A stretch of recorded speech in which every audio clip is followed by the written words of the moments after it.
এক বিধবা মায়ের একটা সন্তান ছিল। কয়েক বছর আগে তার স্বামী মারা যায়। এই গল্পটা তোমরা সবাই শুনেছ।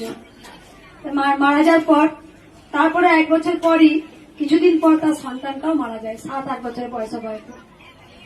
তখন সেই মরা সন্তানটাকে নিয়ে ভগবান গৌতম বুদ্ধের কাছে যায়। বলে, হে ভগবান গৌতম বুদ্ধ, তুমি তো ভগবান, তা আমার সন্তানটাকে তুমি বাঁচিয়ে দাও। এ হতে পারে না, আমার স্বামী মারা গেল, আমি যাকে ধরে বেঁচেছিলাম সেও মারা গেল। তখন ভগবান গৌতম বুদ্ধ ভেবেছিল যে ওকে বোঝানো যাবে না।